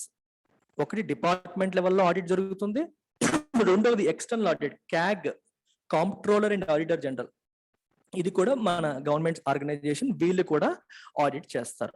ఆడిట్ చేసి వాళ్ళు ఖర్చులు సరిగ్గా పెడుతున్నారా, తప్పులు చేస్తున్నారా, యాజ్ పర్ రూల్స్ పెడుతున్నారా లేదా అని చెప్పి చెప్తారు. అలాగే పబ్లిక్ సెక్టార్ అండర్టేకింగ్స్ లో కూడా, పిఎస్యూస్ లో కూడా ఖర్చులు వాళ్ళు స్పెండ్ చేస్తున్నవన్నీ కూడా యాజ్ పర్ రూల్స్ పెట్టారా, రూల్స్ కి వ్యతిరేకంగా పెట్టారా అనేది ఎవరు చెప్తారు? ఆడిట్ చేసిన వాళ్ళు చెప్తారు. ఆడిట్ చేసిన వాళ్ళు ఆ పారామీటర్స్ అన్ని చూసి దే మేక్ సర్టెన్ కామెంట్స్. ఎవరైతే ఎక్కడెక్కడైతే రూల్ ప్రకారం ఖర్చులు పెట్టలేదో, ఎక్కడెక్కడైతే తప్పుడుగా అనవసరమైన ఎక్స్పెండిచర్ పెట్టారో వాటిని మెన్షన్ చేస్తారు ఆడిట్ చేసే వాళ్ళు. ఆ మెన్షన్ చేసిన దాన్నే ఆడిట్ పారా అంటారు. Audit para is nothing but statement which exposes wrongful uses of money. Rule ప్రకారం ఖర్చు పెట్టని అంటే పిఎస్యు చేసిన తప్పులను ఎక్స్పోజ్ చేస్తూ రాసిన వాటిని ఆడిట్ పారాస్ అంటారు. అడ్వర్స్ అంటే మనకి వ్యతిరేకంగా ఉన్న, అంతే కదా, మనం ఈ గవర్నమెంట్ అడ్డదిడ్డంగా ఖర్చులు పెడుతోంది లేదా పిఎస్యు సరిగ్గా ఉపయోగించలేదు పిఎస్యు సరిగ్గా మనీని ఉపయోగించలేదు అనే విషయాన్ని చెప్పేది ఆడిట్ పారా. మరి ఆడిట్ పారా ఇప్పుడు ఒక కంపెనీని నువ్వు అమ్ముతున్నావు, అమ్మినప్పుడు కంపెనీ డీటెయిల్స్ అన్ని కొనేవాడు చూస్తాడు. చూసినప్పుడు ఆడిట్ పారా కూడా చదువుతాడు. ఓహో, ఈ కంపెనీ అవకతవకలు చేసింది, తప్పుగా ఖర్చు పెట్టింది అనే విషయాలు కూడా చూస్తారు. దానివల్ల ఏమవుతుంది? కంపెనీ యొక్క వాల్యుయేషన్ పడిపోతుంది. అందుకే అడ్వర్స్ అన్నారు. అడ్వర్స్ అంటే హార్మ్ఫుల్. ఈ ఆడిట్ పారా వల్ల కంపెనీ యొక్క వాల్యుయేషన్ తగ్గే అవకాశం ఉంటుంది. అందుకే రాశారు adverse audit paras about valuations and process hang over monetization deals too. ఇది అమ్మినప్పుడే కాదు, మానిటైజేషన్ అప్పుడు కూడా ఈ ప్రాబ్లం వస్తుంది. నువ్వు ఒక రైల్వే స్టేషన్ ని ఇచ్చేద్దాం అనుకుంటున్నావు, నువ్వేంటి చాలా ఎక్కువ, ఈ రైల్వే స్టేషన్ వాల్యూ చాలా ఎక్కువ అని చెప్తావు. కానీ లోపల డీటెయిల్స్ లోకి వెళ్ళారు అనుకోండి, మెయింటెనెన్స్ లోను వాటిలోను లోపాలు ఏమైనా ఉన్నాయి, అవన్నీ బయటపడ్డాయి అనుకోండి, ఇక్కడ ఎన్ని లోపాలు ఉన్నాయి, మేము అంత ఎందుకు పే చేస్తాం, తగ్గించండి అని చెప్పి అడుగుతారు. సో దాని వాల్యుయేషన్ తగ్గిపోయే అవకాశం ఉంటుంది. సో అది అమ్మినప్పుడు వస్తుంది, మానిటైజేషన్ చేసినప్పుడు కూడా వస్తుంది. However, post-transaction troubles in outright sales can be of limited nature. ఒకసారి పూర్తిగా అమ్మేసిన తర్వాత, ట్రాన్సాక్షన్ అయిపోయిన తర్వాత ట్రబుల్స్ పెద్దగా ఉండవు. ఒకసారి అమ్మకం అయిపోయింది, ఏమనంటే ముందు చూసుకోవాలంటారు. అమ్మకం అయిపోయి ఓనర్షిప్ వెళ్ళిపోయిన తర్వాత పెద్దగా ట్రబుల్స్ అనేవి ఉండవు. కానీ మానిటైజేషన్ లో అమ్మకం జరగట్లేదు, కాంట్రాక్ట్ జరుగుతుంది. So you are still the owner but they are maintaining. రేపు పొద్దున్న ఏదైనా ఇష్యూస్ వచ్చే అవకాశాలు ఉంటాయి. దానివల్ల కోర్టులు, కేసులు. ఇది మాకు మీరు లీజుకి ఇచ్చినప్పుడు మాకు ఈ విషయం తెలియదు, దీంట్లో ఇన్ని ప్రాబ్లమ్స్ ఉన్నాయని మాకు ముందు తెలియదు, ఇప్పుడు తెలిసిందని ప్రైవేట్ కంపెనీ వాడు గొడవ పెడతాడు, మాకు టర్మ్స్ అండ్ కండిషన్స్ మార్చమని అడుగుతాడు. దానివల్ల లేనిపోయిన తలనొప్పులు ఫ్యూచర్ లో వచ్చే అవకాశాలు ఉంటాయి. అదే ఇక్కడ చెప్తున్నారు. విత్ ప్రపోజ్డ్ కన్సెషన్ పీరియడ్స్, ఇందాక చెప్పాను agreement period, concession period running up to 60 years. కొన్ని అసెట్స్ కి 60 సంవత్సరాల వరకు కన్సెషన్ పీరియడ్ ప్లాన్ చేస్తున్నారు. కన్సెషన్ అగ్రిమెంట్ లో 60 సంవత్సరాలకు రాసుకుంటున్నారు. మరి NMP deals, national monetization pipeline deals by contrast అంటే దేనిలా కాకుండా అవుట్ రైట్ సేల్స్ లాగా కాకుండా, పూర్తిగా అమ్మేసేవేమో ట్రాన్సాక్షన్ అయితే పెద్దగా ట్రబుల్స్ ఉండవు. వాటిలా కాకుండా NMP deals could pose a long term headache ని తీసుకొచ్చే అవకాశం ఉంది. ప్రస్తుతానికి ప్రాబ్లం ఉంటది కానీ ఫ్యూచర్ ప్రాబ్లం రాదు, తెలియకుండా వాళ్ళు సైన్ చేసేయచ్చు. కానీ తర్వాత ఏదన్నా ఇష్యూస్ బయటపడితే మనకి లేనిపోని గొడవలు గవర్నమెంట్ కి, ప్రైవేట్ వాళ్ళకి వచ్చే అవకాశాలు ఉంటాయి. If they are not structured with end user interest in mind, balancing the profit and utility motives. End user ఎవరమ్మా? పీపుల్ యొక్క ప్రయోజనాన్ని దృష్టిలో పెట్టుకోకుండా మీరు సంతకాలు పెట్టేసుకున్నారు అనుకోండి, ప్రాబ్లం వస్తుంది. ఏంటది? వీడికేమో ప్రాఫిట్ కావాలి, మనకేమో యూటిలిటీ కావాలి, మనకేమో ప్రజల ప్రయోజనాలు కావాలి, గవర్నమెంట్ కి, ప్రైవేట్ కంపెనీ వాడికి ప్రాఫిట్ కావాలి. సో ఈ రెండు యొక్క మోటివ్స్ ని బ్యాలెన్స్ చేయాలి. ఓన్లీ ప్రజా ప్రయోజనాలే కావాలి, మాకు లాస్ అయినా సరే మీరు రన్ చేయాలంటే ఏ ప్రైవేట్ కంపెనీ కూడా రన్ చేయదు, లాస్ ఎవడు పని చేయడు, దే విల్ ఎగ్జిట్. అలాగని ఓన్లీ ప్రాఫిట్ చూసుకుంటామంటే ప్రజల నుంచి వ్యతిరేకత వస్తుంది. సో రెండింటిని బ్యాలెన్స్ చేసేలాగా బెస్ట్ ఎఫర్ట్ బేసిస్ మీద బెస్ట్ పాసిబుల్ సినారియోని క్రియేట్ చేసి వెళ్లాల్సి ఉంటుంది. The sharing of risk and rewards, అందుకే రాశారు ఈ పదం. The sharing of risk and rewards between the public and private partners needs to be waived carefully for each sector. ప్రతి sector కి కూడా రిస్క్ ఏంటి, రివార్డ్ ఏంటి. ఇప్పుడు గవర్నమెంట్ ప్రైవేట్ వాడికి ఇవ్వడం వల్ల గవర్నమెంట్కి వస్తున్న రిస్క్ ఏంటి అంటే ప్రజలకి బెటర్ సర్వీసెస్ ఉంటాయి కానీ సర్వీస్ యొక్క కాస్ట్ పెరిగిపోతుంది, అది రిస్క్. రివార్డ్ ఏంటంటే గవర్నమెంట్కి ఇప్పుడు ఇమీడియట్ గా మనీ వస్తుంది, అది రివార్డ్. మరి ప్రైవేట్ సెక్టర్ కి రిస్క్ ఏంటి? ఇది గవర్నమెంట్ వ్యవహారం, ఏ ప్రాబ్లం వచ్చినా సరే గవర్నమెంట్ తో ఫైట్ చేయడం కొంచెం కష్టం అవుతుంది, కోర్టులకు వెళ్ళాల్సి వస్తుంది, హిడెన్ థింగ్స్ ఏమైనా ఉన్నా ఉండొచ్చు, గవర్నమెంట్ ట్యాక్స్లు ఏమైనా మార్చొచ్చు ఫ్యూచర్ లో, టర్మ్స్ అండ్ కండిషన్ ఫ్యూచర్ లో మార్చేస్తే ప్రైవేట్ కంపెనీ నష్టంలోకి వెళ్ళిపోతుంది. రివార్డ్ ఏంటి? ఎక్స్ట్రా ప్రాజెక్ట్ వచ్చింది, ఎక్కువ మనీ, కొన్ని సంవత్సరాలకి మనకి ఆదాయం వచ్చే ఒక మార్గం అనేది వస్తుంది. సో ఇద్దరికి రిస్కులు ఉన్నాయి, రివార్డులు ఉన్నాయి, ఇద్దరు కూడా రెండింటిని బ్యాలెన్స్ చేసుకోవాలి, ఎవరికి నష్టం కలగకూడదు. It has to be a win win situation. ఒకరు గెలిచి ఇంకొకరు ఓడిపోయే లాంటి సిచ్యువేషన్స్ నిలబడవు. They are not sustainable. Checks and balances are needed for actual infrastructure use versus projections at the time of bidding. Checks and balances అంటే ఇప్పుడు ఒక particular infrastructure మనం ఇచ్చాం, ఒక స్టేడియం ఇచ్చాం, లేకపోతే రైల్వే స్టేషన్ ఇచ్చాం, ఒక ఎయిర్పోర్ట్ ఇచ్చాం, ఒక కోల్ మైన్ ఇచ్చాం. కోల్ మైన్ మీరు లీజ్కి ఇచ్చారనుకోండి, ఎంత పోర్షన్ వరకు వాడొచ్చు అని మీరు ముందు చెప్తారు. కానీ ఇన్ రియాలిటీ చెప్పిన దానికంటే వాళ్ళు ఎక్కువ వాడేస్తూ ఉంటే, అర్థమైందా? మీరు ఎంత పోర్షన్ వరకు వాడచ్చు అనేది మీరు అగ్రిమెంట్ లో రాసుకుంటారు. కానీ దానికి మించి వాళ్ళు వాడేస్తూ ఉంటే మీరు వాళ్ళని దాన్ని ఐడెంటిఫై చేయగలగాలి. దానికి చెక్స్ అండ్ బ్యాలెన్సెస్ అంటే అనుకున్న ప్రకారం, అగ్రిమెంట్ ప్రకారమే వాళ్ళు ఫంక్షన్ చేస్తున్నారా, ఇన్ఫ్రాస్ట్రక్చర్ ఉపయోగిస్తున్నారా, లేదా బియాండ్ దట్ ఉపయోగించేస్తున్నారా అనేది చూడాలి. ఏ ఇన్ఫ్రాస్ట్రక్చర్ అయినా సరే ఎంతవరకు అగ్రీ చేసుకున్నారో అంతవరకే వాళ్ళు ఉపయోగించాలి, బియాండ్ దట్ వాళ్ళు ఉపయోగించకూడదు. So for that there has to be checks and balances and someone has to check. అంటే ఒక పీరియాడిక్ ఇన్స్పెక్షన్స్ జరగాలి, ఇన్స్పెక్షన్ జరిగి తప్పులు జరుగుతున్నాయా లేదనేది చెక్ చేసుకోవాలి. If the government had implemented it's 2014 budget promise to set up an apex body to devise new PPP models, learning from past mistakes, India's institutional capacity for the NMP would have been more mature by now. 2014 budget లో government of India promise చేసింది ఏమని? ఒక apex body, ఒక supreme బాడీని create చేస్తాము. దేనికట? To devise new PPP models. ఈ public private partnership models ని ప్లాన్ చేయడానికి ఒక అల్టిమేట్ గా పైన ఉండే ఒక బాడీని క్రియేట్ చేస్తా. అంటే మినిస్ట్రీకి రకరకాల పనులు ఇది ఒక భాగం అయిపోతుంది. ఇలా కాకుండా దీనికోసం సెపరేట్ గా ఒక కమిటీని ఏర్పాటు చేస్తాం, ఒక బాడీని క్రియేట్ చేస్తాం అని చెప్పి గవర్నమెంట్ ప్రామిస్ చేసింది. కానీ ఈ రోజు వరకు తేలా. అది తెచ్చుంటే గతంలో జరిగిన తప్పుల నుంచి మనం నేర్చుకుని ఈ పాటికే ఇండియా యొక్క ఎన్ఎంపీ విషయంలో, అంటే నేషనల్ మానిటైజేషన్ పైప్ లైన్ విషయంలో మనకి క్లియర్ కట్ ఐడియా వచ్చేసేది. అంటే తప్పులు జరగకుండా కాంట్రాక్ట్ సైన్ చేసుకోవడం కానీ, ఎక్కడ తప్పులు జరిగే అవకాశం ఉంటుంది, వీటన్నిటి మీద ఒక అవగాహన వచ్చేసేది. ఆల్రెడీ కొన్ని తప్పులు చేసేవాళ్ళం, నేర్చుకునేసేవాళ్ళం. ఒక ఎపెక్స్ బాడీ ఉండి ఆల్రెడీ తప్పులు చేసి నేర్చేసుకుని ఉంటే ఈ పాటికే మనకి మెచ్యూర్ సిచ్యువేషన్ అనేది వచ్చేసేది అని అంటున్నారు. Just like disinvestment deals during a downturn could crowd out new investments and risk the tag of fire sales, revenue projections for PPP assets could be deflated now, leading to lower bids followed by supernormal gains for the operator in the future. Chala interesting sentence అమ్మాయి, careful గా వినండి. Just like disinvestment deals during a downturn అంటే economy హైలో లేనప్పుడు, down లో ఉన్నప్పుడు. Careful గా వినండి. మీరు ఆర్థిక వ్యవస్థ పుంజుకొని స్పీడ్ గా పైన ఉన్నప్పుడు కాకుండా డల్ గా ఉన్నప్పుడు మీరు ఏదన్నా అమ్మారనుకోండి, ఇది ఒక కంపెనీ, గవర్నమెంట్ ఆఫ్ ఇండియాకి ఇందులో వాటా ఉంది. కంపెనీ యొక్క వాల్యుయేషన్ లాస్ట్ ఇయర్ ఏమో 10,000 crores మంచి వాల్యుయేషన్ ఉండేది. ఈ సంవత్సరం కొంచెం ఎకానమీ డౌన్ టర్న్ ఉండడం వల్ల దానికి ఆదాయం తగ్గిపోయి వాల్యుయేషన్ ఏమో 8,000 crores కి తగ్గిపోయింది. అంటే లాస్ట్ ఇయర్ ఈ కంపెనీని అమ్మితే మనకి 10,000 కోట్లు వచ్చేవి, ఇప్పుడు అమ్మితే 8,000 కోట్లే వస్తాయి. అసెట్స్ యొక్క వాల్యూస్ మారిపోతూ ఉంటాయి, పెరుగుతాయి, తగ్గుతాయి. దాని యొక్క ఎకానమీ బాగుంటే అన్ని బాగుంటాయి, లేకపోతే అన్ని బాగుండవు. తగ్గిపోయింది వాల్యుయేషన్. ఇంకా బాగాలేదనుకోండి 5,000 కోట్లకు వచ్చేయచ్చు. మీరు చూస్తున్నారుగా కొన్ని కంపెనీస్ ఎత్తేస్తున్నారు నడపలేక.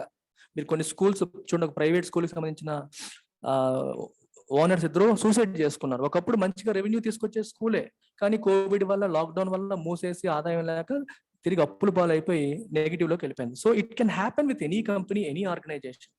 ఈ కంపెనీస్ యొక్క వాల్యుయేషన్ కూడా ఎకానమీ బాగాలేనప్పుడు పడిపోతూ ఉంటది.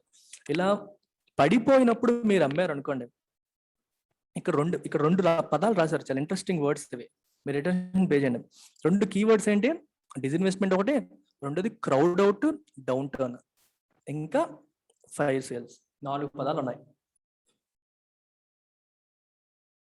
ఇందులో ఒక ఆస్పెక్ట్ చెప్పాను, మీకు ఏం చెప్పాను? డౌన్ టర్న్ లో మీరు అమ్మినప్పుడు దానికి లో వాల్యుయేషన్ వస్తుంది, సో దాన్ని ఫైర్ సేల్ అంటారు. అంటే ఏదన్నా ఒక అసెట్ ని చాలా తక్కువ వాల్యూకి అమ్మేయడాన్ని ఏమంటాం? Fire sale. డిస్కౌంట్ సేల్ అంటారు చూడండి, కొన్ని కొన్ని వస్తువుల యొక్క విలువ కోల్పోయినప్పుడు ఒకప్పుడు 100 రూపాయలు ఉండే వస్తువు 20 రూపాయలకి అమ్మేస్తారు. దాన్ని డిస్కౌంట్ సేల్స్ అంటారు, లేదా ఫైర్ సేల్స్ అని అంటారు. గవర్నమెంట్ అనవసరంగా మంచి వాల్యూ ఉన్న వాటిని రాంగ్ టైంలో అమ్మడం ద్వారా తక్కువ ధరకే అమ్మేసి తద్వారా ఎవరైతే కొనుక్కుంటాడో వాడికి సూపర్ నార్మల్ ప్రాఫిట్స్ వచ్చేస్తాయి. మంచి ప్రాజెక్ట్ ఇప్పుడు డౌన్ టర్న్ ఉంది కాబట్టి అది తక్కువ ధరకి కొనేసాడు, వాడికి అడ్వాంటేజ్ అయిపోతుంది. ఇది ఒక ఆస్పెక్ట్. రెండోది క్రౌడింగ్ అవుట్. క్రౌడింగ్ అవుట్ అంటే ఏంటో కూడా చూడండి, చాలా కేర్ఫుల్ గా అబ్జర్వ్ చేయండి. ఇది గవర్నమెంట్ ఆఫ్ ఇండియా, ఇది గవర్నమెంట్ ఆఫ్ ఇండియాకి సంబంధించిన ఒక కంపెనీ, ఇది ఒక ప్రైవేట్ కంపెనీ, ఇది ఇంకో ప్రైవేట్ కంపెనీ, ఇది ఇంకో ప్రైవేట్ కంపెనీ. 3 ప్రైవేట్ కంపెనీస్ అనుకోండి. ప్రైవేట్ కంపెనీ వాళ్ళ దగ్గర డబ్బులు ఉన్నాయి, లేదా ఇది ఒక మ్యూచువల్ ఫండ్ అనుకోండి, ఏదో ఒకటి అనుకోండి, వీళ్ళ దగ్గర డబ్బులు ఉన్నాయి అనుకోండి. Let's take they have money. మామూలుగా డబ్బులు ఉన్నవాడు ఏం చేస్తాడు? ఇన్వెస్ట్ చేస్తాడు. లెట్ us సే వీళ్ళు ఒక కొత్త కంపెనీని ఇన్వెస్ట్ చేద్దాం అనుకున్నారు. So they wanted to create a new business, కొత్త బిజినెస్ క్రియేట్ చేద్దాం అని అనుకున్నారు. కానీ గవర్నమెంట్ ఏమో సేల్కి పెట్టింది. వీడు ఏం చేస్తాడు? మనం కొత్తది క్రియేట్ చేసే బదులు గవర్నమెంట్ ఆల్రెడీ సేల్కి పెట్టింది కదా, అటువైపు చూద్దామని కళ్ళు ఇటు పడతాయి. అవునా కాదా? ఒకవేళ సేల్కి పెట్టినప్పుడు దాని వైపు కూడా నువ్వు చూస్తావు. సో ఒకవేళ గవర్నమెంట్ ఇచ్చిన వాల్యుయేషన్ బాగుంది అనుకోండి, ఈ డబ్బులన్నీ ఇటు వచ్చేస్తాయి. వీళ్ళు కొత్త ప్రాజెక్ట్ లో పెట్టాలనుకున్న డబ్బులన్నీ గవర్నమెంట్ అమ్ముతున్న దానికి వెళ్ళిపోతాయి. Money is limited, unlimited money ఎవరి దగ్గర ఉండదు. నీ దగ్గర లిమిటెడ్ మనీ ఉంటుంది. ఆ మనీ నువ్వు గవర్నమెంట్ అమ్మిన ప్రాజెక్ట్ లో, అమ్మిన కంపెనీలోనే పెట్టొచ్చు, లేదా నువ్వు కొత్త కంపెనీ అయినా పెట్టొచ్చు. దీనివల్ల ఏమవుతుంది? ఫ్రెష్ ఇన్వెస్ట్మెంట్ అనేది మరి ఉండదు. క్రౌడింగ్ అవుట్ అంటే అర్థమైందా? ఉన్న డబ్బులే ఇటన్నా వెళ్ళాలి, అటన్నా వెళ్ళాలి. అర్థమవుతుంది కదా? ఫ్రెష్ ఇన్వెస్ట్మెంట్ అనేది ఇబ్బంది పడుతుంది. పూర్తిగా ఉండదని కాదు, అంటే ఫ్రెష్ ఇన్వెస్ట్మెంట్ కోసం వెళ్లాల్సిన మనీని గవర్నమెంట్ సేల్ చేయడం ద్వారా ఈ మనీ కాస్త ఇటువైపు వచ్చేసే అవకాశం ఉంటుంది. ఆల్రెడీ గవర్నమెంట్ కంపెనీ ఆల్రెడీ ఉన్నదే, అది కొత్తది కాదు. ఆల్రెడీ ఉన్న దానికోసం పెడుతూ కొత్తగా దేంట్లోనూ పెట్టలేకుండా అవకాశం ఉంటుంది. అంటే కొత్తగా కంపెనీస్ కొత్తగా ఇన్వెస్ట్మెంట్ చేయకుండా అయ్యే పరిస్థితి వస్తుంది. సిమిలర్ గా revenue projections for PPP assets could be deflated now. PPP assets ఇప్పుడు ఏవైతే మనం పబ్లిక్ ప్రైవేట్ పార్ట్నర్షిప్ కోసం ఇచ్చేద్దాం అనుకుంటున్నామో, రైల్వే స్టేషన్స్ కావచ్చు, ఎయిర్పోర్ట్స్ కావచ్చు, మైన్స్ కావచ్చు, ప్రస్తుతం ఎకనామిక్ యాక్టివిటీ బాగాలేదు కాబట్టి ఇప్పుడు ఒక పర్టికులర్ రైల్వే స్టేషన్ ఎంత ఇన్కమ్ జనరేట్ చేసిందని చూసారనుకోండి, ట్రాన్స్పోర్ట్ తక్కువ ఉంది కదా, రెస్ట్రిక్షన్స్ ఉన్నాయి, ఎక్కువగా తిరగట్లేదు, వాళ్ళు ఎక్కువగా ఎంత ఉంటుంది రెవెన్యూ తక్కువ ఉంటుంది, నార్మల్గా ఉండేదానికంటే తక్కువ ఉంటుంది. సో మనకి వాల్యుయేషన్ వేసినప్పుడు తక్కువ వాల్యుయేషన్ వేసే అవకాశం ఉంటుంది. డిఫ్లేటెడ్, ఇన్ఫ్లేటెడ్, డిఫ్లేటెడ్. ఇన్ఫ్లేట్ అంటే ఉబ్బడం, డిఫ్లేట్ అంటే గాలిపోవడం. టైర్ డిఫ్లేట్ అయింది అంటారు, గాలిపోయింది, తగ్గిపోయింది, సన్నం అయిపోయింది, పల్సన్ అయిపోయింది అని అంటాం. రెవెన్యూ ప్రొజెక్షన్స్, ఎంత రెవెన్యూ వస్తుంది వీటి నుంచి అనేది కుడ్ బి డిఫ్లేటెడ్, బాగా తగ్గిపోయే అవకాశం ఉంటుంది. ఎందుకంటే మార్కెట్ బాగాలేదు కాబట్టి. ఒకప్పుడు నువ్వు బాగా సంపాదించినోడివే, కానీ లాస్ట్ 1 year లో సరిగ్గా సంపాదించట్లేదు. ఫ్యూచర్ లో ఎంత సంపాదిస్తావు అని వేసే ఎస్టిమేషన్ రెవెన్యూ ప్రొజెక్షన్. ఈ లాస్ట్ 1 year డేటా చూస్తే తక్కువ వేస్తావు ప్రొజెక్షన్. తక్కువ వేయడం వల్ల ఈడు తక్కువ రేటుకి నీ దగ్గరికి కొనేస్తాడు. లీజ్ ఏమో తక్కువ అమౌంట్ కి అగ్రిమెంట్ చేసుకుంటాడు. ఫ్యూచర్ లో ఎకానమీ బాగైపోయిన తర్వాత దీని నుంచి ఎక్కువ డబ్బులు వస్తాయి, వచ్చినా సరే వాడు తక్కువ ధరకే చేసుకున్నాడు కాబట్టి వాడికి సూపర్ నార్మల్ ప్రాఫిట్స్ వచ్చే అవకాశం ఉంటుంది. అంటే విపరీతమైన ప్రాఫిట్స్ వాళ్ళకు వచ్చేసే అవకాశం ఉంటుంది. ఎవరైతే ఆపరేట్ చేస్తున్నారో they might get super normal gains. తక్కువ బిడ్స్ పెట్టి ఎక్కువ గెయిన్స్ వచ్చే అవకాశం అనేది ఉంటుంది. అర్థమైందా? అందుకనే getting the nitty gritty right is critical for this grand plan. అంటే ప్రతి చిన్న విషయం, నిటిగ్రిటీస్ అంటే ఆల్ మైన్యూట్ థింగ్స్, ప్రతి చిన్న విషయం కూడా మనం కరెక్ట్ గా పరిశీలించి క్యాలిబ్రేట్ చేసి క్యాలిక్యులేట్ చేసి ఫైనల్ గా డిసైడ్ అవ్వాలి.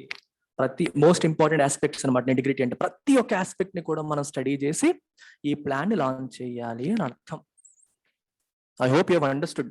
ఎకానమీ బాగాలేదు కాబట్టి, ప్రస్తుతం అన్నిటికీ లో వాల్యుయేషన్ ఉంటుంది కాబట్టి తక్కువ ధరకే ప్రైవేట్ కంపెనీలు అడిగే అవకాశాలు ఉంటాయి. కేర్ఫుల్ గా ఉండాలి.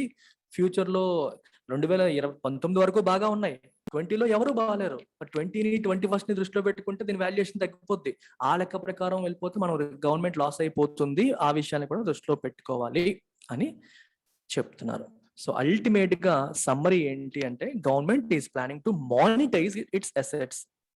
తన దగ్గర ఉన్న కోల్ మైన్స్, రైల్వే స్టేషన్స్, ఎయిర్పోర్ట్లు, రోడ్లు, ఇలాంటి రకరకాల వాటిని ఒక ఎగ్జాక్ట్ లిస్ట్, కంప్లీట్ లిస్ట్ ఇచ్చింది వేటిని మానిటైజ్ చేయాలనుకుంటున్నాం. Monetization is different from selling. That's what government is saying. మేము అమ్మట్లేదు, కానీ మానిటైజ్ చేస్తున్నాము అంటే ఒక 10 సంవత్సరాలకు 20 సంవత్సరాలకు 30 సంవత్సరాలకు లీజ్కి ఇవ్వడం, మీరు ఆపరేట్ చేయండి, మీరు మెయింటైన్ చేయండి, మీరు సంపాదించుకోండి, మాకు డబ్బులు ఇచ్చేయండి. ఇది గవర్నమెంట్ యొక్క ఉద్దేశం. ఇది చేసేటప్పుడు కొన్ని రిస్కులు ఉంటాయి. అగ్రిమెంట్ సరిగ్గా సైన్ చేసుకోవాలి, ప్రతి ఒక్క ఆస్పెక్ట్స్ చూసుకోవాలి, ఫ్యూచర్ లో తలనొప్పులు లేకుండా చూసుకోవాలి, ప్రజల యొక్క ప్రయోజనాలు పూర్తిగా రిస్క్ లో పడేలాగా చూసుకోకూడదు, ప్రాఫిట్ ని వెల్ఫేర్ ని బ్యాలెన్స్ చేయాలి. You should look at all nitty gritties. Economy ప్రస్తుతానికి బాగాలేదు కాబట్టి తక్కువ ధరకే వాళ్ళు అడిగే అవకాశం ఉంటుంది, అది కాకుండా చూసుకోవాలి. అన్ని ఆస్పెక్ట్స్ ని దృష్టిలో పెట్టుకొని ప్లాన్ ని ముందుకు తీసుకెళ్ళాలి. You should look at every risk and reward involved అని చెప్తోంది editorial. That's about it. Take care, by.